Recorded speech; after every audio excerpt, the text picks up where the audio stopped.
The guys are awesome. I mean, the team kind of found a little bit of rhythm in that fourth quarter offensively, which was huge. And I think we all just needed. I told them at halftime, like, we need to take a deep breath. And as I said that, I was like, so do I. And they made, and after missing 6 free throws in the first half, they made all 12 in the second half. Jan made 2 big ones, so that was fun.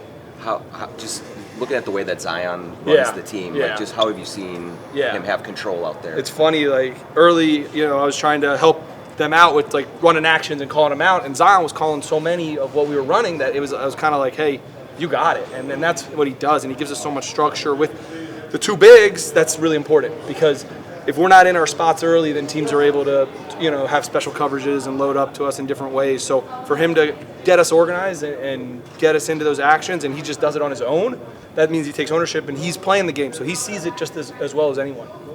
How was the shower afterward and just being celebrated, I guess? It was good. I heard some of the other assistants were handing out extra Gatorades, so make it especially.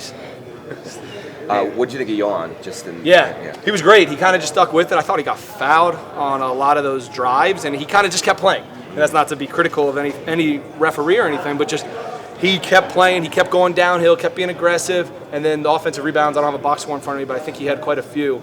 And we had 17 as a team, which was a big key to our success, was being good on the glass.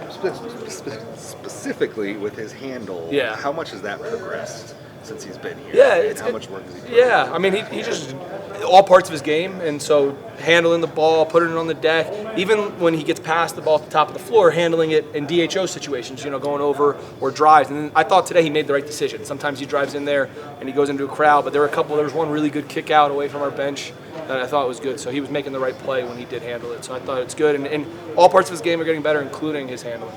Hey, with Dylan, he's playing the floor, whatever, he's playing next to Rocco, like, what are you looking for from him defensively in those positions, more on the perimeter? So it's switching aggressively, guarding guys honestly. He's guarding Peavy, who's a really good player tonight, and making sure he doesn't overhelp, doing all the things that a perimeter player would have to do, while also, he would play a little bit of both and being really good in the drop. So in terms of defense, it's just playing guys honestly, trusting his feet, may get blown by a couple times, but we just can't give up those, those rhythm threes that are so popular around the NBA. How impressed were you with Santos? He hit some big shots for you guys today. Just talk about his improvement as well. Yeah, he was great, man. He came in the game and he had the same demeanor. He ran the floor. He waited for his opportunities, and he shot 8 shots, 8 threes, all in rhythm. So that was fun to watch. And then his rebounding was good. I don't know what the number was, but he's been rebounding the ball really well. So super impressed with him.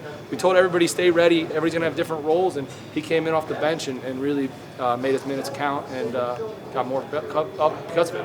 What did you think of Rocco? Because there were some struggles, but it seemed like there were a couple of baskets where you could see his confidence kind of build. Yeah, 100%. Like he missed some looks that he usually makes, and that happens. And so I give him credit, though. He kept playing, and he had a great stint in that fourth quarter where he got a couple rebounds, and I think he hit the 1-3 at some point in the second half. So for him to kind of just keep playing, that's big for him, and multiple efforts and keep with it. And so, he'll get those easy looks again, and he'll make them. So credit to him, and good job. Summer League is renowned for being really choppy.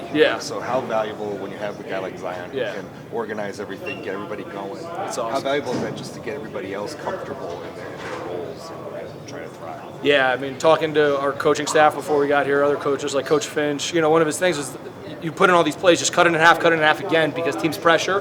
And so to have a guy like Zion, when a team presses full court, to handle that, get us into something simple and get easy baskets, that's so great because we could spend all the time trying to draw up these plays, and then teams just pick up full court, and everybody's playing hard here. Credit to the New Orleans. They were super aggressive and super physical all over the floor, and Zion handled it great and got us into all the stuff we needed to.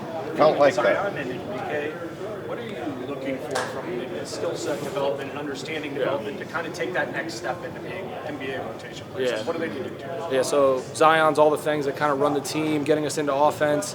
We've talked a lot about him, and he had 12 assists, so all that sort of stuff, being a true point guard. He's like a throwback point guard, like the way you think of it. And then Enrique, we talked about when I did media last week, playing the 4 and even the 3. He was playing the 3 a lot. So those are positions he hasn't played, so get him more comfortable. And for him, his superpower is rebounding, which he did tonight, and then getting himself involved in the action, slip rolls, still being that dynamic guy that made him an NBA player at the 5 over at the 3. So for him, it's going to be, we'll look at the tape, and he did a good job sticking with it as well and get some big rebounds. And his defense was good tonight. Like, I thought he sat down and guarded, and that's something too, as you go down a position, that your defense is what really separates you for what you can guard.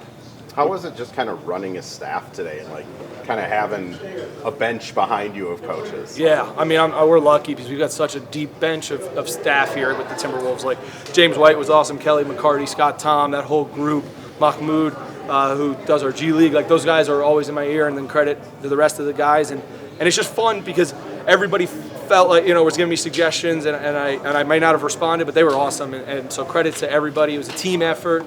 All the guys on the bench and everybody contributed to this win. Was Kelly the voice of reason holding you back from getting a tech, or who was that one on your bench? Probably no, because James might get one as well. So yeah, maybe Kelly. What do you think of the free throw experiment with like the one free throw for 2 points? Yeah, I think it's cool. It speeds up the game, puts a lot of pressure on those. I think Bufkin had one that he missed that was a 3-point shot, and that's a hard shot. And having been in the G League, the pressure that it puts on those, and you step up there and it's double the pressure. So I think it's cool, and I don't know where it goes. Maybe it speeds up the game or not. I don't know. And then it's just about being ready. You can get some offensive rebounds too on that, which we did tonight because teams aren't really ready for it. It just happens so quick. A sub comes in the game and boom, you're off. Also wanted to ask you just about like the Iowa guys kind of connecting tonight. I mean, Santos, Pullen, Rocco, like how impactful is that when you don't have a super long training camp to have that over again? Yeah, so those guys played a lot of minutes in the G League together. They had great rhythm. It was easy to find good clips of them playing well to show them how to play. And then Johan had some stints with them, so they know each other well. And then they've all been working extremely hard in the month of June. We had Nate up here early before training camp, and some of these other guys, Johan, Rocco, and Enrique and Zion, have been working together. So they just kind of have chemistry just by being in the gym and working hard. And so this is where luckily the hard work pays off. Not luckily, it's part of the process. You said you had to kind of take a death breath. Did you have a moment like at the start of the game, or like, holy cow, I'm doing this? Like, yeah, for sure. I mean, super thankful to be in this spot. I mean, going on 6 years with the Timberwolves, and Coach Finch kind of brought me here from New Orleans, and so you just kind of sit in there and like, wow, like this is where I was. And 15 years ago, I was coming here and just staying in a hotel room, hoping to meet somebody, looking at badges, looking around, saying, oh man, can I say hi to him? So, thankful to Coach Finch, Tim Connolly, Matt Lloyd, the whole crew here for everything. Joe Connolly's been extremely helpful in the process. So all the support, and then kind of looking around being like, wow, I can't believe that, I'm in this spot, and super thankful.